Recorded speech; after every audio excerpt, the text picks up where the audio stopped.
माझं ठरलेलं होतं. मी ज्यावेळेसपासून MPSCत आलो त्यावेळेसपासून सर एकाच पोस्टबद्दल मला खूप आकर्षण होतं, आकर्षणच म्हणावं लागेल. तर ते म्हणजे सर DYSP. आणि मी पहिल्या दिवसापासून मला हेच अपेक्षित होतं की मला व्हायचंय तर DYSPच व्हायचंय. हे खूप म्हणजे पहिल्या दिवसापासून MPSCत हेच ठरलेलं होतं.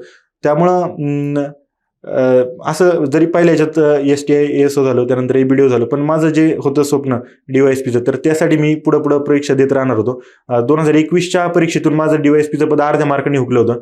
त्यामुळं मी तिथं पण न खचता मी परत पुढं चालूच ठेवली तयारी. आणि शेवटी आता मला भेटलंय DYSP. माझ्या मनासारखं जे पोस्ट मला पाहिजे होती ती मला शेवटी भेटली.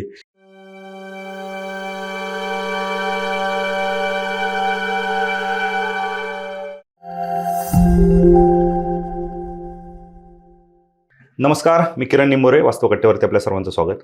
नुकतेच राज्यसेवा 2022ची निवड यादी लागली आणि त्या निवड यादीमध्ये 9व्या क्रमांकाने निवड झालेली आहे. आणि ज्यांना उपजिल्हाधिकारी पद मिळत असतानाही DYSP या पदाचा पहिला प्रेफरन्स दिलेले आहे. वैभव पडवळ सर आपल्यासोबत आहेत. सर, वास्तव कट्ट्यावरती आपलं स्वागत. नमस्कार. सरांविषयी सांगायचं झालं तर कारण बरेच इंटरव्ह्यू झाले आणि त्या इंटरव्ह्यूमध्ये सरांचं नाव आहे की वैभव पडवळ सरांची मुलाखत घ्या. त्याचं कारण हे आहे की सरांचं ग्रॅज्युएशन 2021मध्ये झालं आणि 2021मध्येच त्यांना ASO, STI आणि मला वाटतं ABDO या तिन्ही पोस्ट मिळाल्या. म्हणजे पहिल्या अटेम्प्टमध्ये त्यांना त्या पोस्ट मिळालेल्या आहेत. त्याच्यानंतर 2020च्या परीक्षेमध्ये मला वाटतं तुम्हाला ABDO मिळाली. 2021मध्ये जिथं आता ट्रेनिंग चालू आहे ती DDR ही पोस्ट मिळाली. आणि आता 2022ची जी काही परीक्षेचा निवड यादी जाहीर झाली त्याच्यामध्ये सरांना DYSP त्यांच्या आवडीनुसार मिळत आहे. नेमकं कमी वयामध्ये एवढ्या पोस्ट कशा मिळवल्या हा सगळ्यांनाच प्रश्न आहे. त्याच्यामुळं बऱ्याच विद्यार्थ्यांची विनंती होती की सरांची मुलाखत घेतली पाहिजे. नेमकं कमी वयामध्ये त्यांना हे यश कसं मिळालं, त्यांची अभ्यास पद्धती कशी होती आणि एकंदरीत नवीन विद्यार्थ्यांनी सुरुवात कशी केली पाहिजे, त्यांचा प्रवास काय होता, एकंदरीत ह्या सगळ्या गोष्टींवरती आज आपण सरांसोबत चर्चा करणार आहोत. सर, पुन्हा एकदा तुमचं वास्तव कट्ट्यावरती स्वागत. धन्यवाद सर. सर, खरं तर आपण पाहतो की पहिल्या अटेम्प्टमध्ये IAS झालेले, पहिल्या अटेम्प्टमध्ये DC DYSP झालेले, असे भरपूर अधिकारी सध्या आहेत. परंतु एक तर तुमचं ग्रॅज्युएशन 2021चं आणि तुम्ही राज्यसेवा 2020 या परीक्षेमधून तुम्हाला ABDO हे पद मिळालं. त्याच्यानंतर STI ASO ही पद देखील तुम्हाला मिळाली. काय नक्की ग्रॅज्युएशन झाल्यानंतर विद्यार्थी अभ्यासाला सुरुवात करतात, त्यानंतर 1-2-3 वर्ष त्यांना MPSC करण्यासाठी जातात. काय तुम्ही पहिली गोष्ट तुम्ही या क्षेत्रात आलात का? तर ह्या क्षेत्रात येण्याचं सर खूप आधीच ठरलं होतं. म्हणजे माझे आईवडील शिक्षक आहेत, दोघे आईवडील शिक्षक आहेत माझे. आणि इयत्ता 4थी पासूनच माझं हे ठरलेलं होतं की आपल्याला म्हणजे वडिलांकडून माहिती मिळायची, आईकडून माहिती मिळायची की असं तहसीलदार असतो, कुणीतरी कलेक्टर असतो. तर 4थीपासूनच माहित होतं. घरामध्ये तसं वातावरण तसं असल्यामुळं ही जी चर्चा व्हायची तर ती वडिलांकडून किंवा आईकडून किंवा कुटुंबामध्ये जी चर्चा व्हायची तर त्याच्या चर्चेच्या माध्यमातून मला ही पदं किंवा अशी स्पर्धा परीक्षा असती तर हे खूप आधीपासून माहीत होतं. त्यामुळं जो स्पर्धा परीक्षेत यायचा निर्णय तर तो खूप तुलनेने बाकीचे जी जनरली मुलं ग्रॅज्युएशन झाल्यानंतर, काही जण ग्रॅज्युएशन नंतर 1-2 वर्ष जॉब केल्यानंतर जो निर्णय घेतात तो माझ्या बाबतीमध्ये मी खूप लवकर घेतला. म्हणजे तो 4थी-5वीच्या आसपासच मी तो म्हणजे त्यावेळेस निर्णय झाला होता की आपल्याला जायचंय तर स्पर्धा परीक्षेच्या क्षेत्रामध्ये जायचंय. तर हा निर्णय खूप लवकर घेतल्यामुळं मला मी लहानपणापासूनच म्हणजे त्याची तयारी चालू होती. उदाहरणार्थ इयत्ता 4थीची स्कॉलरशिप परीक्षा असेल, त्यामध्ये इयत्ता 4थीच्या स्कॉलरशिप परीक्षेमध्ये मी जिल्ह्यामध्ये पहिला क्रमांक होता. त्यानंतर मी 6वीला प्रज्ञाशोध परीक्षा असेल, त्यानंतर 7वीला परत आपली स्कॉलरशिप परीक्षा, त्या 7वीच्या स्कॉलरशिप परीक्षेमध्ये मी राज्यात 2रा क्रमांक होता माझा. त्यानंतर 8वी ते 10वी पण ज्या वेगवेगळ्या टॅलेंट सर्च असतात त्या टॅलेंट सर्चमध्ये मी माझा राज्यामध्ये पहिल्या 3-4 क्रमांकामध्ये माझा नंबर असायचा. तर मग हे खूप आधी डिसाइडेड असल्यामुळं आणि जो ह्या परीक्षांचा जो अभ्यास आहे, स्कॉलरशिप म्हणा किंवा ज्या टॅलेंट सर्च वेगवेगळ्या एक्झाम आहेत, तर ह्या परीक्षांचा अभ्यास जो आपल्या स्पर्धा परीक्षेला पूरक आहे. म्हणजे 4थीच्या परीक्षेत जी स्कॉलरशिप परीक्षा आहे त्याच्यामध्ये आपल्याला जे कंबाईनला जे विषय असतात, उदाहरणार्थ गणित, बुद्धिमत्ता, मराठीचं व्याकरण, हे विषय त्या स्पर्धा म्हणजे 4थीच्याच परीक्षेला सुद्धा ते विषय असतात. त्यामुळे ही जी काही तयारी होती तर ती खूप आधीपासून तयारी असल्यामुळं मला एकतर मी ह्या क्षेत्रामध्ये लवकर वळू शकलो, हे माझ्या लवकर वळण्याचं एक कारण आहे. दुसरं एक म्हणजे की मी 6वीला असताना माझ्या चुलत्यांची PSI म्हणून निवड झाली होती. मग त्यांच्यापासून एक आपल्याला चुलत्यांची PSI म्हणून निवड झाली होती. तर मग त्यांच्यापासून एक प्रेरणा भेटली होती की आपल्याला पण असंच काहीतरी स्पर्धा परीक्षेतून अधिकारी बनायचे. त्यामुळं ह्या क्षेत्रामध्ये आपल्याला लवकर येता आलं. आणि त्याच्यानंतर मग एकदा स्पर्धा परीक्षे क्षेत्रात आल्यानंतर मग जे काही संदर्भ ग्रंथ असतील किंवा जे काही करायला पाहिजे तर ते योग्य रीतीने केल्यामुळं मला तुलनेने लवकर यश भेटलं असं मला वाटतं. नक्की काय केलं तुम्ही? कारण तुलनेने नाही, तुम्हाला खूप लवकर यश मिळालं. बरोबर. वयाच्या 21व्या वर्षी तुम्हाला यश मिळालंय. बरोबर. कारण पहिली पोस्ट तुमची वयाच्या 21व्या वर्षी तुम्हाला मिळाली. बरोबर. ठीक आहे, 21व्या वर्ष जाऊ द्या, आपण 22, 23, 24, 25 काही का असं ना, पण विद्यार्थ्यांना त्या वयामध्ये पोस्ट मिळण्यासाठी काय केलं पाहिजे? तुम्ही काय केलं असं की एवढे लवकर? ठीक आहे, तुम्ही 4थी पासून सुरुवात केली, याचा अर्थ असं तर नाही की तुम्ही 4थी पासूनच MPSC ची पुस्तकं किंवा MPSC सिलेबस घेऊन बसतात. कशा पद्धतीने तुमचं नियोजन असायचं, तयारी कशी होती? बरोबर. तर सर मला असं वाटतं की इतर लोकांपेक्षा जर मी काही 2-3 गोष्टी जर वेगळ्या केल्या असतील तर त्याच्यामध्ये पहिली गोष्ट आहे की मी जी संदर्भ ग्रंथांची जी होती तर त्यांची निवड माझी अतिशय अचूक होती. म्हणजे सुरुवातीला मुलं म्हणजे उदाहरणार्थ जर पॉलिटीचं उदाहरण द्यायचं झालं तर मी सुरुवातीलाच लक्ष्मीकांत वापरत होतो किंवा समजा इकॉनॉमिक्सचं जर उदाहरण द्यायचं म्हटलं तर मी सुरुवातीच्या पहिल्या दिवसापासून मी तयारी करताना देसले सरांचं पुस्तक वापरत होतो. तर ही पुस्तकांची जी स्टँडर्ड लिस्ट आहे तर ती मी स्टँडर्ड लिस्ट जी आहे ती फॉलो केली. ही पहिली गोष्ट. बऱ्याचदा एक मुलांची चूक होती की बाजारात कोणतंही नवीन पुस्तक आलं की नवीन पुस्तक घ्यायचं, मध्येच कुठून तरी वाचायला सुरुवात करायची. मग याच्यामध्ये काय होतं की जे आपलं ज्याच्याकडे लक्ष जायला पाहिजे, जो फोकस एरिया असायला पाहिजे तो कुठेतरी आपला डायव्हर्ट होऊन जातो. तर ते माझ्या बाबतीमध्ये झालं नाही. मी जे संदर्भ ग्रंथ योग्य निवडू शकलो ही माझी पहिली चूक. मी बाकीच्यांपेक्षा जर काही वेगळं केलं असेल तर ते. दुसरं एक मी केलं की खूप सारे क्वेश्चन सॉल्व्ह करणं. बऱ्याचदा मुलं स्पर्धा परीक्षेची तयारी करणारी मुलं खूप सारं रिडिंग करतात परंतु ते आणि एक्झाममध्ये आलेले जे क्वेश्चन आहे तर याचा कुठेतरी मेळ घालणं आवश्यक आहे. तर हे मी करू शकलो. क्वेश्चन खूप सारे सॉल्व्ह करायचे. मी अगदी माझे 2011-12 पासून 2021 आता लेटेस्टच्या एक्झामपर्यंतचे सगळे क्वेश्चन माझे खूप वेळा सॉल्व्ह केलेले होते आणि त्याचं अनालिसिस करू शकलो. तर मला असं वाटतं की ह्या 2 गोष्टी मी बाकीच्यांपेक्षा लवकर मी करू शकलो. त्यामुळे सर मला लवकर यश मिळालं. हे मला असं वाटतं की थोडं माझ्या यशाचं गमक म्हणावं लागेल. बरोबर. म्हणजे तुम्ही जे क्वेश्चनचं अनालिसिस वगैरे केलं किंवा जे संदर्भ ग्रंथ येतात, तुम्ही सांगितलं ते बरोबर आहे की मार्केटमध्ये नवीन पुस्तक आलं की ते काही विद्यार्थ्यांच्या टेबलवरती दिसतं. बरोबर. हे सगळं होत असताना कशा पद्धतीने अभ्यासाचं नियोजन होतं तुमचं? बरोबर. सर म्हणजे मी कोणताही समजा आज मला पॉलिटीचा भारतीय राज्यघटनेची वैशिष्ट्य हा जर चॅप्टर मी वाचला तर मी त्या चॅप्टरवरचे तो चॅप्टर झाला की त्याच्यावरचे क्वेश्चन जे काय असतील जे 2011 पासून 2021 पर्यंत जे सगळे आलेले क्वेश्चन आहेत तर ते सर्वप्रथम ते सॉल्व्ह करून पाहिजे. आता हे करत असताना मला बरेच जण विचारतात की क्वेश्चन सॉल्व्ह करायला पाहिजे म्हणजे नेमकं काय करायला पाहिजे. तर मुलं काय करतात, क्वेश्चन वाचतात आणि त्याचं उत्तर खाली पाहतात. तर मला असं वाटतं की हे क्वेश्चन सॉल्व्ह करण्याची चुकीची पद्धत आहे.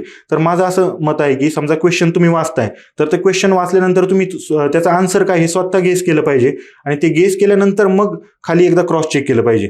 तर ही योग्य मेथड आहे असं वाटतं. मुलं काय करतात, क्वेश्चन पाहतात, काही विचार न करता गेस न करता लगेच उत्तर पाहतात, मेंदूला ताणच देत नाही. तर मग मला असं वाटतं की पहिल्यांदा क्वेश्चन पाहणं, त्याच्यानंतर त्याचे जे काही आपण थोडा विचार करणं, त्याच्यावर गेस करणं आणि त्याच्यानंतर मग उत्तर पाहणं. आता याच्यामध्ये काय होतं, ज्यावेळेस आपण एखादा चॅप्टर वाचतो आणि त्यानंतर ते क्वेश्चन सॉल्व्ह करतो, हे करत असताना समजा 100 क्वेश्चन आहे, 100 क्वेश्चनमध्ये एक 7-8 क्वेश्चन असे असतात की ज्याची उत्तर आपल्याला त्याच्यानंतर येत नाही. तर मग अशा क्वेश्चनला मी काय करायचो, टिक करून ठेवायचो, क्वेश्चन नंबरला टिक करून ठेवायचो आणि त्याच्यानंतर मग परत त्याच्याबद्दल जो कोणता चॅप्टर आपण वाचला असेल, उदाहरणार्थ राज्यघटनेची वैशिष्ट्य वाचतोय तर पुन्हा त्या चॅप्टरमध्ये जाऊन काय करणं की हे आपले क्वेश्चन का चुकले याचं अनालिसिस करणं खूप गरजेचं आहे. मग ह्या गोष्टी केल्यामुळे सर नेमकं काय वाचायचंय किंवा नेमकी एक्झामची डिमांड काय, ह्या गोष्टी मला बाकीच्यांपेक्षा मला असं वाटतं की बेटर पद्धतीने समजू शकल्या. तर ती एक माझी अभ्यासाची पद्धत होती. त्यानंतर दुसरं एक गोष्ट मी करायचो की दिवसभरात जे काही वाचलंय तर ते एकतर संध्याकाळी त्या दिवशी रात्री मी ज्यावेळेस कधी मी घरी जातोय त्या दिवशी रात्री वाचायचं किंवा दुसऱ्या दिवशी सकाळी आल्यानंतर पहिल्यांदा मी अर्धा-पाऊण तास काय करायचं, आपण दिवसभरामध्ये काय केलंय तर त्याचं पुन्हा एकदा रिव्हिजन करायचं मी प्रयत्न करायचो. कारण आपल्या मेंदूला जी सवय की आपण कोणती गोष्ट वाचली तर ती काही वेळानंतर विसरणार आहे. मग आपण त्यासाठी काय करू शकतो, पुन्हा जे आपण काय वाचलंय तर ते पुन्हा रिव्हिजन करणं हा त्याच्या मागचा उपाय. आणि मग जर कालचं वाचले जर आपण आज जर रिव्हिजन केली तर मग ते अधिक चांगल्या रीतीने आपल्या लक्षात राहू शकतं. हा माझा एक प्रयत्न असायचा आणि मी ते बऱ्यापैकी वेळा मी फॉलो केलंय की आज जे काही रीड करायचंय ते उद्या सकाळी त्याची रिव्हिजन करायची, नंतर भरपूर सारे क्वेश्चन सॉल्व्ह करायचे. हीच माझ्या अभ्यासाची पद्धत असायची. हे कुठं करायचं तुम्ही? हे लायब्ररीचं सर. अभ्यास तुम्ही घरी केला की कुठे? नाही सर, मी पुण्यामध्येच अभ्यास करायचो. पुण्यामध्येच. क्लास वगैरे काय लावला होता? सर मी सुरुवातीच्या काळात एक क्लास लावला होता. एक 3-4 महिने एका क्लासला गेलो. पण त्यानंतर माझ्या 3-4 महिने क्लासला गेलो त्यानंतर मला असं लक्षात आलं की आपला तिथं तुलनेने जास्त वेळ जातोय आणि मग मला आणि 3-4 महिन्यात मला आयडिया येऊन गेली होती नेमकं करायचंय काय आणि संदर्भ ग्रंथ कोणते वाचायचे ह्या गोष्टी मला कळून गेल्या होत्या पहिल्या 3-4 महिन्यामध्ये. त्यावेळेस तुम्हाला आयडिया होती काय क्लास लावला पाहिजे किंवा काय, फक्त जाहिरात पाहून आले होते? नाही, त्यावेळेस सर म्हणजे मी त्यावेळेस नवीनच होतो या क्षेत्रामध्ये, त्यामुळे मी एक आयडिया अशी नव्हती, पण मी एक जी काही जाहिरातबाजी होती त्या जाहिरातबाजीला मी काही वेळेस मला असं वाटतं की मी त्याला बळी पडलो आणि मी एक क्लास लावला होता. पण मला असं लक्षात आलं की ते एवढी त्याची आवश्यकता आहे की नाही. जर आपल्याला जर एक चांगला मार्गदर्शक जर आपल्याकडे असेल, मग तो तुमचा मित्र असेल, मैत्रीण असेल किंवा तुमचे रिलेटिव्ह मधला कोणी जर असेल जो आपल्याला गाईड करू शकतो, असं जर गाईड आपल्याकडे जर असेल तर मला असं वाटतं की क्लासची आवश्यकता नाही आहे. पण जर हे नसेल तर क्लास लावला तरी काही हरकत नाही. पण एक 3-4 महिन्यामध्ये मला आयडिया आली होती की आपण स्वतः ह्या गोष्टी करू शकतो किंवा क्लासमध्ये आपला जास्त वेळ चाललाय त्यापेक्षा आपण स्वतः केले तर हे लवकर गोष्टी होतील. तर त्यानंतर मग मी स्वतःच सेल्फ स्टडी केलेलं आहे. बरोबर, कारण जे लहानपणापासून शिकलोय त्याचाच अभ्यास करायचा आहे. बरोबर. तर योग्य दिशा मिळणं गरजेचं आहे. योग्य दिशा, त्याच्यासाठी फक्त मार्गदर्शक असणं खूप मार्गदर्शक आवश्यक आहे. मग तो कोणी असेल, मित्र मैत्रीण कोणी असेल ते. एखादं पुस्तक देखील असू शकतं, बरोबर आहे. एखादा मित्र असू शकतो. मला सांगा की आता बरेच विद्यार्थी आपण पाहतो की पुण्यामध्ये अभ्यासाला येतात. तुम्ही पुण्यामध्ये अभ्यास केला, लायब्ररीमध्ये बसून तुम्ही अभ्यास करत होते, तुमच्यासोबत कित्येक विद्यार्थी अभ्यास करतायत. बरोबर. खूप सिलेक्टेड लोकच पास होतात. काय फरक असतो, म्हणजे काय तुम्ही जगापेक्षा काय वेगळं करत होते लायब्ररीमध्ये बसून? आता बरेच जण आहे सर की बरेच विद्यार्थी असतात की सगळे अगदी सकाळी 7 पासून रात्री 11 पर्यंत असे अभ्यास करणारे विद्यार्थी. पण मी स्वतः एवढा कधी अभ्यास केला नाही. 7 ते 8 तास माझा अभ्यास व्हायचा डेली. तर बाकीच्यांपेक्षा वेगळं तर हेच आहे की मुलं ज्या चुका करतात, पहिलं म्हणजे की एक आपले स्टँडर्ड रेफरन्स वापरायचे नाही, कोणती लोकल पुस्तक वापरायची, हे पोरांची एक मेजर मिस्टेक होती. तर दुसरं एक की मुलं खूप रिडिंग करतात पण ते प्रत्यक्ष त्याचा अप्लाय करत नाही, प्रत्यक्ष क्वेश्चन सॉल्व्ह करून पाहत नाही. तर ही एक दुसरी बाकीच्यांपेक्षा गोष्ट वेगळी आहे. त्यानंतर मला असं वाटतं की मेन्सच्या तयारीमध्ये कुठेतरी नोट्स काढण्या, आपल्या स्वतःच्या नोट्स असल्या पाहिजे. दुसऱ्या कोणतरी नोट्स काढल्यात किंवा एखाद्या क्लासच्या नोट्स घेण्यापेक्षा आपण स्वतःच्या नोट्स आपल्या असतील तर त्याचा मला असं वाटतं की त्याचा जास्त फायदा होऊ शकतो. तर मग मला असं वाटतं की ह्याच गोष्टी बाकीच्यांपेक्षा वेगळ्या केल्या, ते स्टँडर्ड रेफरन्स पुस्तकं वापरणं, जास्तीत जास्त क्वेश्चन सॉल्व्ह करणं, त्याच्यानंतर स्वतःच्या नोट्स बनवणं. तुम्ही नोट्स बनवत होते का? हा सर, मी कसे असले पाहिजे, कारण बऱ्याच विद्यार्थ्यांच्या नोट्स अशा असतात, पुस्तक जर 40 पानाचं असेल किंवा 400 पानाचं असेल, त्यांच्या नोट्स 350 पेजेस. बरोबर सर, ती एक पोरांची चूक होती. जसं उतरून काढल्या जातात नोट्स. नक्की नोट्स कशा काढायच्या? तर हा बरोबर आहे सर, ह्या नोट्स कशा काढायचे हे सर्वप्रथम आपल्याला नोट्स कशा काढायचे हे जर समजायचं असेल तर त्यासाठी आपली क्वेश्चनवर कमांड असणं गरजेचं आहे. ज्यावेळेस आपण भरपूर सारे क्वेश्चन सॉल्व्ह करू किंवा क्वेश्चन ज्यावेळेस आपल्याला समजतो, आयोगाची डिमांड काय हे ज्यावेळेस आपल्याला समजेल, त्यावेळेस आपल्याला हे समजेल की महत्वाचं काय. आणि जर आपल्याला महत्वाचं काय हे समजलं तर त्या गोष्टी हायलाईट करून ठेवणं आणि त्याच्यानंतर त्या ठराविक गोष्टी आपल्या नोट्समध्ये यायला पाहिजे. बरोबर आहे. आता उदाहरणार्थ समजा एक 400 पानाचं पुस्तक आहे तर त्याच्या नोट्स साधारण एक 60-70 पेजेसमध्ये बनायला पाहिजेत, असं मला असं वाटतं. तर हे समजण्यासाठी सर्वात पहिल्यांदा आपली क्वेश्चन पाहणं गरजेचं आहे, क्वेश्चनचं अनालिसिस असणं गरजेचं आहे. नेमकं आयोगाला एक्सपेक्टेड काय आहे किंवा परीक्षेच्या दृष्टिकोनातून महत्वाचं काय हे ज्यावेळेस समजेल त्यावेळेस आपल्याला नोट्स काढणं जास्त. अगदी बरोबर. आपण आता 2-3 वेळा बोललो की संदर्भ ग्रंथ, स्टँडर्ड मटेरियल, वास्तव कट्टा आहे. आपल्याला काही कोणाची पब्लिसिटी करायची नाही, काही नाही, परंतु विद्यार्थ्यांना माहिती असावं की कुठली पुस्तकं चांगली आहेत किंवा तुम्ही कुठली पुस्तकं वाचत होते. म्हणजे आपल्याला कोणतं पुस्तक चांगलं कोणतं पुस्तक वाईट यामध्ये पडायचं नाही. बरोबर. सगळंच अभ्यास साहित्य चांगलं असतं. तुम्ही कुठली पुस्तकं वाचली होती किंवा तुम्ही कुठलं संदर्भ ग्रंथ वापरत होते जेणेकरून ते स्टँडर्ड समजून विद्यार्थी वापरू शकते. बरोबर.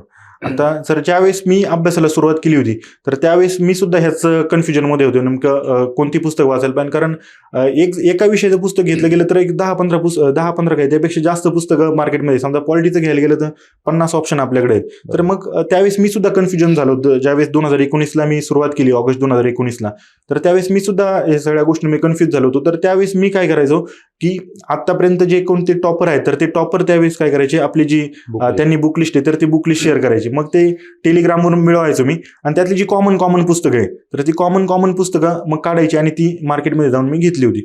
तर मग आता मला असं वाटतं, मी जी पुस्तकं वाचली ती मी सांगतो. पॉलिटीसाठी मी लक्ष्मीकांत सरांचं पुस्तक वापरलेलं आहे. त्यानंतर इकॉनॉमिक्ससाठी मी देसले सरांचं पुस्तक वापरायचो. त्याच्यानंतर HRHRD साठी जी GS3 आहे आपला, तर त्यासाठी मी खाटेकर सरांचं पुस्तक वापरलं होतं. आणि त्याच्यानंतर भूगोलसाठी मी सौदी सरांचीच पुस्तकं वापरलेली आहेत. भूगोल आणि कृषी वापरलेलं आहे मेन्ससाठी, आणि प्रिलियमसाठी भूगोल आणि पर्यावरण ही दोन पुस्तकं वापरलेली. त्याच्यानंतर महाराष्ट्राच्या भूगोलासाठी सुद्धा सौदी सरांचंच महाराष्ट्राचा भूगोल म्हणून एक पुस्तक आहे, हे एक पुस्तक वापरलेलं आहे. त्यानंतर इतिहासासाठी मी समाधान महाजन सरांचं पुस्तक वापरलेलं आहे. आणि कृषीसाठी माझे याच्यातल्याच भूगोल आणि कृषी जे आहे तर त्यातला काही सेक्शन जो सौदी सरांचा बुकमधला आहे तर तो सुद्धा कृषीसाठी फायद्याचा आहे. तर साधारणपणे हीच सर माझी बुक लिस्ट होती. अच्छा, कारण हे विद्यार्थ्यांना कळणं गरजेचं आहे. बरोबर. कारण आपण बऱ्याच वेळा बोलतो की जसं की क्वेश्चन अनालिसिस केलं पाहिजे. बरोबर आहे. केलं पाहिजे, पण कसं बरोबर हे माहित नसतं. बरोबर. आपण सांगतो की संदर्भ ग्रंथ चांगले वापरले पाहिजे. म्हणजे नेमकं काय? हा, म्हणजे नेमके कुठले. बरोबर. हे कारण तुम्ही कुठले वापरलेत हे विद्यार्थ्यांना, कारण भरपूर विद्यार्थ्यांच्या कमेंट येत असतात, सर तुमची बुक लिस्ट शेअर करा, तुम्ही कुठले पुस्तक वापरले. बरोबर. त्यामुळे खरं हा जाणून बुजून हा प्रश्न मी तुम्हाला विचारला. बरोबर. कारण कसं असतं, एक टॉपरला फॉलो करणारे भरपूर असतात. बरोबर. आणि निश्चित जर आपल्याकडून चांगल्या काही गोष्टी जात असतील तर वयाच्या 21व्या वर्षी तुम्हाला पोस्ट मिळाली, हा. पहिला रिझल्ट आला त्यावेळेस कुठे होते? पुण्यात होते, घरी होते? पुण्यातच सर. पुण्यात होते. हा. पहिला फोन कोणाला केला? पहिला फोन सर पप्पांना केला होता. कारण म्हणजे त्यांचं पण स्वप्न होतं की स्पर्धा परीक्षेतून यश मिळवायचं, पण त्यांना त्यांच्या वेळची परिस्थिती वेगळी होती. त्यांना नाही करता आलं, ते घरची परिस्थिती वेगळी होती, त्यामुळे त्यांना जॉब करणं आवश्यक होतं. त्यामुळे त्यांनी त्याला प्राधान्य दिलं. पण त्यांचं स्वप्न होतं की स्पर्धा परीक्षेत यावं. आणि मग ज्यावेळेस मला रिझल्ट आला त्यावेळेस पहिला फोन पप्पांना केला होता. ते पण खूप आनंदी झाले होते आणि मी पण खूप आनंदी होतो. त्यानंतर अपेक्षा होती की आपण पुढच्या परीक्षा देऊ आणि आपली आवडती पोस्ट घेऊया? हा सर, म्हणजे माझं ठरलेलं होतं. मी ज्यावेळेस पासून MPSCत आलो त्यावेळेस पासून सर एकाच पोस्टबद्दल मला खूप आकर्षणच म्हणावं लागेल, तर ते म्हणजे सर DYSP. आणि मी पहिल्या दिवसापासून मला हेच अपेक्षित होतं की मला व्हायचंय तर DYSPच व्हायचंय. हे खूप म्हणजे पहिल्या दिवसापासून MPSCत हेच ठरलेलं होतं. त्यामुळं असं जरी पहिल्या ह्याच्यात STI ASO झालं, त्यानंतर ABDO झालं, पण माझं जे होतं स्वप्न DYSPचं, तर त्यासाठी मी पुढं परीक्षा देत राहणार होतो. 2021च्या परीक्षेतून माझं DYSPचं पद अर्ध्या मार्काने हुकलं होतं. त्यामुळं मी तिथं पण न खचता मी पुढं चालूच ठेवली तयारी. आणि शेवटी आता मला भेटलंय DYSP. माझ्या मनासारखं जे पोस्ट मला पाहिजे होती ती मला शेवटी भेटली. जे तुम्हाला डेप्युटी कलेक्टर मिळत आहे, डेप्युटी कलेक्टर मिळत आहे म्हटलं आता, पण तरी सुद्धा मी DYSP घेतलाय. क्या बात आहे. निश्चितच सर, आवड का होती एवढी? DYSPची सर पहिली तर आवड हीच की माझी मगाशी म्हटल्याप्रमाणे 2012 साली माझ्या चुलत्यांची PSI म्हणून निवड झाली होती. मग तेव्हापासून मी त्यावेळेस 5वी-6वीला असेल, मग एक आकर्षण त्यावेळेसपासून वरतीचं निर्माण झालं. ते एक कारण ठरलं. आणि दुसरं म्हणजे सर की DYSP ही प्रत्यक्ष फील्डवरची पोस्ट आहे. आणि ज्यावेळेस लोकांना अडचणी येतात, मग सर्वात जास्त अडचण ज्यावेळेस लोकांना असते, म्हणजे सामान्य माणसात जर विचार केला तर तो सहसा पोलिसांकडे जात नाही. ज्यावेळेस त्याला सर्वात जास्त अडचणीच्या वेळेस तो असतो तर त्यावेळेस तो पोलिसांकडे जातो. आणि अशा वेळी आपण त्याला मदत करू शकतो. आपल्या कामाच्या माध्यमातून, आपल्या सर्व्हिसच्या माध्यमातून आपण त्याला मदत करू शकतो. ही एक भावना होती DYSP पहिला प्रेफरन्स देण्याची. आणि याशिवाय सर DYSP पदामध्ये खूप सारे चॅलेंजेस आहे, दररोज काही ना काही थ्रिल आहे, तर हे चॅलेंजेस मला स्वीकारायला आवडतात. आणि त्यामुळे सर मी DYSP पहिला प्रेफरन्स दिला. क्या बात आहे. मला सांगा सर, तुमचं ध्येय होतं 4थी पासून की सरकारी अधिकारी बनायचं आहे. बरोबर. त्यानुसार तुम्ही विचार करत गेला. आजही कित्येक विद्यार्थी आहेत 10वी-12वी नंतर अभ्यास सुरू करतात. बरोबर. काही पालक असे पण आहेत की 7वी-8वी नंतरच विद्यार्थ्यांना क्लासेस लावून देतात. बरोबर. काही विद्यार्थी असे YCMला ऍडमिशन घेतात, मुक्त विद्यापीठात, कुठल्याही मुक्त विद्यापीठात ऍडमिशन घेतात आणि 12वी नंतर फुल टाइम अभ्यास करतात. तुमच्याकडून एक वास्तववादी उत्तर अपेक्षित आहे. खरंच 7वी, 8वी, 9वी पासून अभ्यास करणं किंवा 10वी पासून अभ्यास करणं गरजेचं असतं का? आणि मुक्त विद्यापीठात ऍडमिशन घेऊन पूर्ण वेळ स्पर्धा परीक्षेचा अभ्यास करणं योग्य आहे का? तर सर जे पहिला प्रश्न तुम्ही विचारला की 7वी-8वी पासून गरज आहे का? तर मला असं वाटतं की सर 7वी-8वी पासून काही स्पर्धा परीक्षेची अभ्यास केली तयारी केलीच पाहिजे तरच मी पास होईल. तर असं काही नाही. आपण ज्या कोणत्या इयत्तेमध्ये समजा विद्यार्थी आहे त्या इयत्तेचा त्यांनी जर योग्य रीतीने अभ्यास केला तर हा त्याचा प्रवास निश्चितपणे सोपा होऊ शकतो. पण असे कितीतरी विद्यार्थी आहे की ज्यांचं अकॅडमिक खूप चांगलं स्ट्रॉंग नाही आहे, 10वी-12वीला खूप चांगले मार्क नाही किंवा ग्रॅज्युएशनला पण ते खूप काही असे टॅलेंटेड विद्यार्थी नव्हते, परंतु तरीसुद्धा ते उत्तीर्ण झाले. याची उदाहरणं आपल्याकडं शेकडो उदाहरणं आपल्याकडे आहेत. तर असं कोणतंही आपल्याला अशी काही 7वी-8वी पासूनच तयारी करावी आणि त्याच्यावर क्लास लावावे 7वी-8वी पासून, तर याची काही आवश्यकता नाही. कारण ज्या त्या इयत्तेत ज्या त्या वयामध्ये त्या गोष्टींचा त्या विद्यार्थ्यांनी आनंद घेतला पाहिजे. तर मला असं त्याच्यावर उगाचच प्रेशर टाकण्याचा काही अर्थ नाही 7वी-8वी पासून. दुसरं एक की सर आता 12वी नंतर मुक्त विद्यापीठात, सर खरं तर मी 12वी नंतर मुक्त विद्यापीठातून पदवी घेऊन मी अभ्यास केलेला आहे. पण मी ज्यावेळेस कोणी मला सल्ला विचारतं की मी पण मुक्त विद्यापीठातून प्रवेश घेऊन मी पण पूर्ण वेळ तयारी करायला पाहिजे का, तर सर मी त्याला एक सांगत असतो की हा जो काही निर्णय घेतलाय तो पूर्ण माझा निर्णय होता. म्हणजे सर मला 12वी नंतर जे government college of engineering Pune आहे, तर त्या गव्हर्नमेंट इंजिनिअरिंग कॉलेजमध्ये माझा नंबर लागत होता, परंतु ते सोडून मी मुक्त विद्यापीठामधून प्रवेश घेतला. खरं तर ती एक खूप मोठी रिस्क होती, पण ती रिस्क ती स्वतः जी काही जबाबदारी होती किंवा जे काही निर्णय घेतला तो स्वतः मी वैयक्तिक घेतला होता. तो माझ्या वडिलांनी मला ते स्वातंत्र्य दिलं होतं. पण ज्यावेळेस कोणी मला येतं मी असं करू का, तर मी त्याला तेच सांगतो की जर तुझा इनर कॉल असेल, जर तुला स्वतःहून वाटत असेल की मी ही परीक्षा पास होऊ शकतो, तर तू घ्यायला पाहिजे. परंतु सर त्याच्यामध्ये खूप मोठी रिस्क आहे. मला असं वाटतं की ज्यावेळेस स्पर्धा परीक्षेची आपण तयारी करतो, म्हणजे भयानक आहे, वास्तव जे आहे ते खूप भयानक आहे. 200-400 जागा असतात आणि विद्यार्थी शेकडो 4 लाख 5 लाख विद्यार्थी एवढे विद्यार्थी तयारी करतात, तर पास होणारे 200-400 असणारे शेवटी. त्यामुळे बाकीच्यांनी म्हणजे मला असं वाटतं की जे कोणी तयारी करतात ह्या स्पर्धा परीक्षेची, तर त्यांनी कोणतेतरी एक आपला प्लॅन बी 100% आपल्या याच्यामध्ये असायलाच पाहिजे. आणि मला असं वाटतं की तो प्लॅन बी म्हणजे एक चांगलं ग्रॅज्युएशनची डिग्री असणं हा एक चांगला आपला प्लॅन बी असू शकतो. त्यामुळं मला असं वाटतं की जी मुक्त विद्यापीठाची डिग्री घ्यावीच आणि मगच अभ्यास करावा असं काही नाही. एक चांगलं ग्रॅज्युएशनची डिग्री जर असेल आपल्याकडं आणि जर 2nd-3rd इयर पासून आपल्याला थोडा वेळ भेटू शकतो अभ्यासाला, तर त्या दरम्यान सुद्धा आपण 2nd-3rd इयर पासून आपण अभ्यासाची तयारी करू शकतो. कारण फर्स्ट इयरला सगळे कॉमन सब्जेक्ट असतात इंजिनिअरिंगला, तर एक बेसिक आयडिया येऊन जाते आपल्याला. मग 2nd इयर पासून आपल्याला थोडा वेळ भेटू शकतो. त्यावेळेस पासून आपण स्पर्धा परीक्षेची तयारी करायला काही हरकत नाही.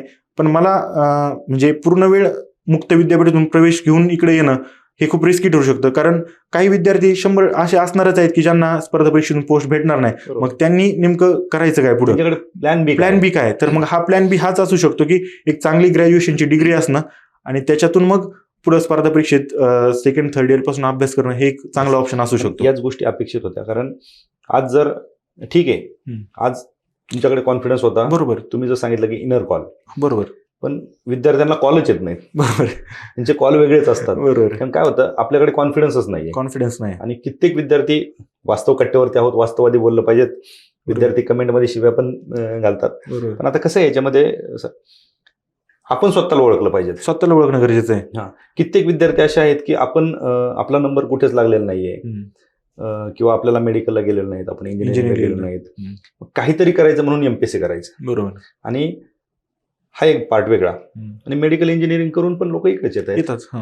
त्याच्यामुळे आणि काही मार्गदर्शक असे आहेत की 12वी नंतर वायसीएमला ऍडमिशन घ्या, कुठल्या मुक्त विद्यापीठात ऍडमिशन घ्या आणि इकडे घ्या.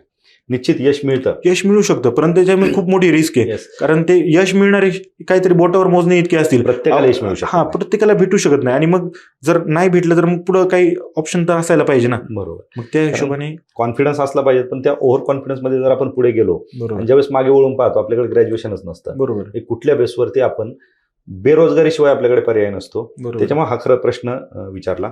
तुम्ही देखील मुक्त विद्यापीठामधून शिक्षण घेतलेलं आहे, परंतु तुम्ही ज्या काही गोष्टी सांगितल्या 4थी पासून तुम्हाला स्पर्धा परीक्षा माहिती होत्या. बरोबर. कित्येक विद्यार्थ्यांना ते 12वी नंतर कळतं, बरोबर, ग्रॅज्युएशन नंतर कळतं. ठीक आहे, ह्या गोष्टी आहेत. तर आपण पुन्हा एकदा थोडंसं अभ्यासाकडे येऊया. ज्यावेळेस विद्यार्थी अभ्यास करत असतो, अभ्यास भरपूर असतो, भरपूर चुका करतात, चुकातून बाहेर येतात आणि परीक्षेला जातात.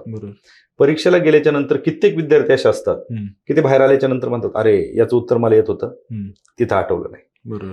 याचं मला उत्तर बरोबर टिक केलंय, गोल दुसरीकडे केलाय. म्हणजे अशा खूप सिली मिस्टेक करून येतात. बरोबर. आणि त्या 1 तासात एखाद्या प्रश्नामधून बाहेर पडतात. जसं तुम्ही अर्ध्या मार्काने तुमची पोस्ट गेली होती. असे खूप विद्यार्थी असतात की ते 1 तासामध्ये ते स्टेबल राहत नाहीत. बरोबर. म्हणजे हाताला घाम येणे, बॉडी पूर्ण व्हायब्रेट होणे, बरोबर. घाबरून जाणे, घाम येणे, हे सगळ्या गोष्टी होतात. म्हणजे भीती त्यांच्या मनात असते. बरोबर. काय सांगाल तुम्ही, तो 1 तास किंवा तो 2 तासात जो वेळ आहे तो कशा पद्धतीने विद्यार्थ्यांनी कव्हर केला पाहिजे? बरोबर आहे सर. बऱ्याचदा सर मुलं ज्या चुका करतात त्याला त्यांनी एक गोंडस नाव दिले, सिली मिस्टेक असं जे गोंडस नाव दिलंय. तर मला असं वाटतं की सर हे जर आपला अभ्यास जर प्रॉपर असेल, आपली जर क्वेश्चनवर भरपूर सारे कमांड असेल, तेच जर क्वेश्चन आपल्या डोळ्याखालून गेले असतील, तो जर डेटा आपल्या चांगल्या डोळ्याखालून गेला असेल, आपली जर पुन्हा पुन्हा रिव्हिजन असेल, तर ह्या अशा गोष्टी होण्याची जी शक्यता असते तर ती कमी असते. तर मुलांचं जनरली हेच होतं की एक तर म्हणजे कॉन्फिडन्स कमी असणं, आणि दुसरं म्हणजे कॉन्फिडन्स का कमी असतो, कारण अभ्यासामध्ये काहीतरी उणीवा राहिलेल्या असतात. मग ह्या अभ्यासामध्ये ज्या उणीवा राहिलेल्या असतात त्यातून कॉन्फिडन्स कमी होतो, आणि मग तो कॉन्फिडन्स कमी असल्यामुळे ह्या अशा चुका होतात. उदाहरणार्थ तुम्ही सांगितल्याप्रमाणे घाम येणं, किंवा मी हे टिक केलं, हे उत्तर येत होतं मला, तर ह्या अशा गोष्टी होतात. तर माझं विद्यार्थ्यांना हे सांगणं आहे की आपण जर पूर्वतयारी जर व्यवस्थित केली असेल, जर रिव्हिजन प्रॉपर जर झालेली असेल, तर मला असं वाटतं की ह्या चुका आपल्याला टाळता येऊ शकतात. आणि जर आपण क्वेश्चन सॉल्व्ह करताना पण बऱ्याचदा की समजा 1 तासाचा पेपर असेल, 60 म्हणजे जो कंबाईनचा पेपर आहे आपला, तो 1 तासात आपल्याला 100 क्वेश्चन सॉल्व्ह करणे, तर तिथं आपल्याला 35-36 सेकंदच आपल्याला भेटतात. तर बऱ्याचदा विद्यार्थी याच्यामध्ये एक गोष्ट करतात की एक क्वेश्चन सॉल्व्ह करणं आणि क्वेश्चन मग ते गोल करणं, ही जी स्ट्रॅटेजी, तर याच्यामध्ये जरा वेळ जातो. पण तेच जर आपण असं केलं, एक 30-40 क्वेश्चन पहिले 30-40 क्वेश्चन काय क्वेश्चन पेपरवर टिक करून घेणे, आणि नंतर मग त्याचे गोल नोंदवणे, हे जर केलं तर मला असं वाटतं की थोडा वेळ आपला याच्यामध्ये वाचतो, आणि दरम्यान 30-40 क्वेश्चन सॉल्व्ह झाल्यानंतर आपल्याला थोडा आराम पण भेटतो. त्या दरम्यान आपण गोल करत असतो, त्यामुळे आपल्या मेंदूला पण थोडा आराम भेटतो. तर मला असं वाटतं की ह्या जर गोष्टी जर केल्या तर मग आपल्या चुका पण कमी होऊ शकतात. आणि तेच पुन्हा एकदा सांगतो की रिव्हिजन जर आपली प्रॉपर जर असेल तर ह्या गोष्टी आपल्या कमी होतात. बरोबर. आता जर समजा नवीन एखादा विद्यार्थी असेल, नवीन विद्यार्थ्याला सुरुवात करायची स्पर्धा परीक्षेची, काय सांगाल तुम्ही, त्यांनी कशा पद्धतीने सुरुवात केली पाहिजे? म्हणजे प्रश्न भरपूर असतात. हे आता बुक लिस्ट वगैरे आपण या गोष्टी सांगितल्या सगळ्या. सुरुवात कशी करायची? पूर्व परीक्षेचा अभ्यास आधी करायचा का मुख्य परीक्षेचा अभ्यास आधी करायचा? कुठला सब्जेक्ट आधी घ्यायचा? कुठल्या सब्जेक्टला किती वेळ द्यायचा? हे खूप प्रश्न असतात मुलांचे. काय सांगाल तुम्ही, कशा पद्धतीने त्यांनी प्रॉपर सुरुवात केली पाहिजे? बरोबर. सर्वप्रथम तर जे नवीन विद्यार्थी आहे, तर त्यांनी ह्या क्षेत्रात येतानाच एक तर आपण स्वतःहून कोणाचा तरी शेजारचा झालाय किंवा नातेवाईक झालाय, हे दुसरं कोणीतरी झालंय म्हणून आपण येतोय की मला स्वतःहून वाटतंय ह्या क्षेत्रामध्ये यायचंय, तर हे आधी ठरवलं पाहिजे. जर आपण स्वतःहून मला वाटत असेल मला अधिकारी व्हायचंय, तर हे क्षेत्र आपल्यासाठी आहे, हे आपण ओळखलं पाहिजे. दुसरं म्हणजे ह्या क्षेत्रामध्ये ज्यावेळेस पहिल्यांदा आपण येतो, तर मला असं वाटतं की मी ज्यावेळेस सुरुवातीला सर आलो होतो, तर मी मुख्य परीक्षेचा अभ्यासापासून ह्या सर्व स्पर्धा परीक्षेची सुरुवात केली होती. माझं असं मत आहे की सर समजा आता तर 24ची एक्झाम जवळ आहे, पण समजा जर प्रिलियम जर दूर असते तर तुम्ही अभ्यास मेन्स परीक्षेचाच केला असता. कारण बऱ्याचदा असं होतं की मेन्सचे जे सब्जेक्ट आहे किंवा मेन्सचा जो सिलेबस आहे तोच आपल्याला प्रिलियम्समध्ये बऱ्यापैकी रिफ्लेक्ट झालेला दिसतो, किंवा काही क्वेश्चन जे आपल्याला मेन्सच्या विचारलेले असतात, जे PYQ आहेत, तर ते आपल्याला प्रिलिम्समध्ये येतात. तर माझं असं मत आहे की जे सुरुवात करायला पाहिजे तर ती मेन्सपासूनच करायला पाहिजे. मी मेन्सनीच सुरुवात केली होती. आणि मी स्वतः जर सांगायचं झालं तर मी पॉलिटी सुरुवातीला घेतला होता. इतिहास आणि पॉलिटी असे 2 विषयांपासून मी सब्जेक्टला सुरुवात केली होती. माझी अभ्यासाची स्ट्रॅटेजी अशी असायची की मी एका दिवसातून 2 सब्जेक्ट घ्यायचो. सकाळच्या सेशनमध्ये एक सब्जेक्ट, त्यानंतर सकाळी समजा माझं अभ्यास 8 पासून माझं शेड्यूल चालू व्हायचं, 8 ते दुपारी 1 पर्यंत एक सब्जेक्ट, त्यानंतर 1 ते 2 मध्ये जेवणानंतर मी थोडा आराम करायचो. कारण जर अर्ध्या तासाच्या झोपेने जर पुढचे आपले 7-8 तास जर आपण फ्रेश राहणार असेल तर मला असं वाटतं की दुपारी थोडं आराम जरी केला तरी काही हरकत नाही. तर मग परत 1 ते 2 मध्ये जेवण आणि थोडेसे आराम वगैरे, आणि 2:30-2:15 पासून परत मग संध्याकाळी 8 वाजेपर्यंत अभ्यास. तर असं एक शेड्यूल असायचं. आणि सकाळच्या सेशनमध्ये एक सब्जेक्ट, दुपारच्या सेशनमध्ये एक सब्जेक्ट, असं माझं सुरुवातीपासून शेड्यूल असायचं. आणि जो काही माझ्याकडे वेळ असेल, उदाहरणार्थ माझ्याकडं 4 तासाचा वेळ आहे, तर त्यातलं साधारण मी 2-2.5 तास रिडिंग करणं आणि त्याच्यानंतर 1 ते 1.5 तास क्वेश्चन सॉल्व्ह करणं, असं माझा सुरुवाती म्हणजे ज्यावेळेस मी नवीन आलो होतो तेव्हापासूनचा आत्तापर्यंत माझा अभ्यासाचा प्लॅन असाच असायचा. 2 सब्जेक्ट आणि त्याच्यामध्ये एक 70% वेळ रिडिंगला आणि 30% वेळ क्वेश्चन सॉल्व्ह करणं, असाच माझा वेळ असेल. अगदी बरोबर. खरं तर या पद्धतीने जर नवीन विद्यार्थ्यांनी केलं तर निश्चित कमी वेळामध्ये बरोबर. यश मिळू शकतं. आता प्रत्येकालाच पहिल्या प्रयत्नात यश मिळेल नाही, असं नाही. अशातला भाग नाही. ज्याच्या त्याच्या बुद्धीचा, ज्याच्या त्याच्या स्ट्रॅटेजीचा तो भाग आहे. बरोबर. परंतु तुम्ही एकंदरीत अभ्यास करत असताना तुम्ही केलेल्या चुका, कारण अभ्यास करताना काही तुमच्या चुका तुम्हाला जाणवल्या असतील, त्याच्यातून किंवा एकंदरीत विद्यार्थ्यांकडे पाहून काय सांगाल तुम्ही की कुठल्या चुका विद्यार्थ्यांनी टाळल्या पाहिजेत? बरोबर. तर मग अशी बोलल्याप्रमाणे सर की एक म्हणजे मार्केटमध्ये कोणतंही पुस्तक आलं नवीन तर ते नवीन पुस्तक घ्यायचं, मधूनच सुरुवात करायचं, तर ही एक पहिली एक चूक विद्यार्थ्यांनी टाळायला पाहिजे. दुसरं म्हणजे की खूप सारं रिडिंग करतात मुलं, पण ते क्वेश्चन सॉल्व्ह करत नाही. तर ही दुसरी एक चूक आहे विद्यार्थ्यांची की रिडिंगला आपण महत्त्व देत नाही. तिसरी जर चूक म्हटली तर कोणतीही पण एक नवीन बॅच आली, चला मग आपण नवीन बॅच जॉईन करू, नवीन मार्गदर्शक शोधू, तर आपण ह्या एक चुका टाळल्या पाहिजे. तर मला असं वाटतं की ह्या मेजर 3 चुका आहेत, तर ह्या एक टाळल्या पाहिजे. आणि अजून एक माझं असं मत आहे की मेन्सच्या वेळेस बऱ्याचदा काय होतं, दुसऱ्याच्या नोट्स घेणं, म्हणजे स्वतःच्या नोट्स जर असेल तर मला असं वाटतं की त्याचा जास्त फायदा होऊ शकतो.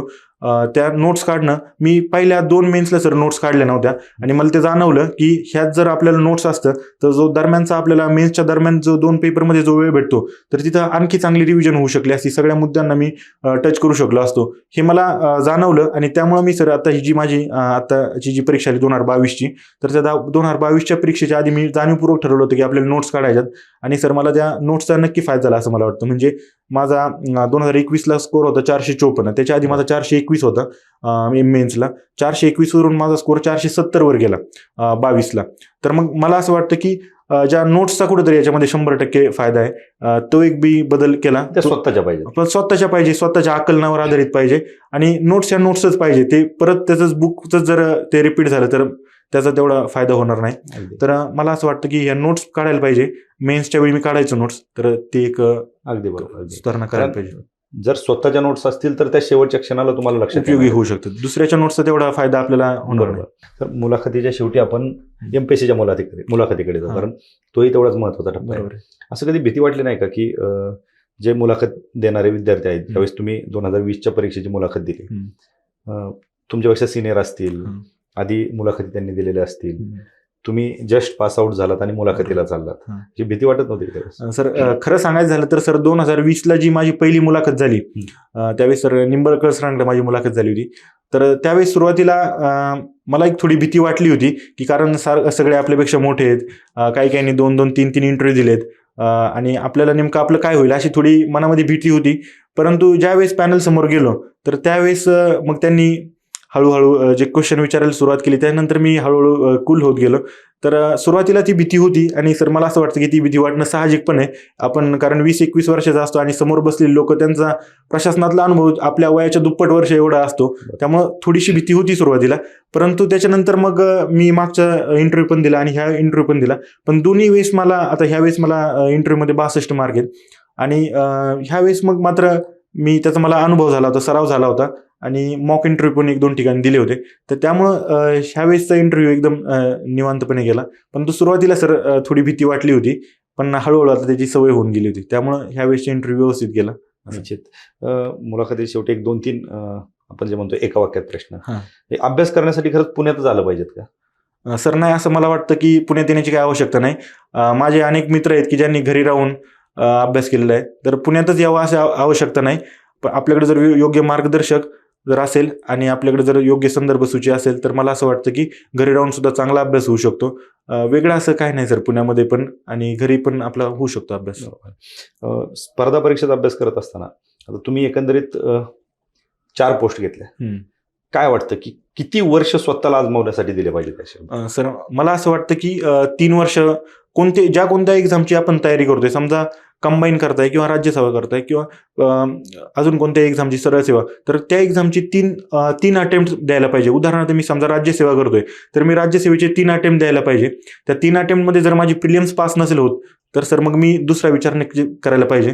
कारण जर आपण प्रिलिम्सच 3 अटेम्प्टमध्ये पास होत नसेल तर मग निश्चितपणे आपण दुसरा काहीतरी विचार किंवा प्लॅन बीचा नक्की आपण विचार केला पाहिजे. अगदी मी पण स्वतःबद्दल असंच ठरवतो की मी 3 अटेम्प्ट देणार, त्यामध्ये किमान माझी प्रिलिम्स पास झालीच पाहिजे एका तरी अटेम्प्टला, आणि तरच मी याच्यामध्ये कंटिन्यू करेल. अगदी बरोबर. तुम्ही सुरुवातीला जसं म्हटलं तसं तुम्ही पहिल्या अटेम्प्टमध्ये अधिकारी झालात, कमी वयामध्ये तुम्हाला 4 पोस्ट मिळाल्या. बरोबर.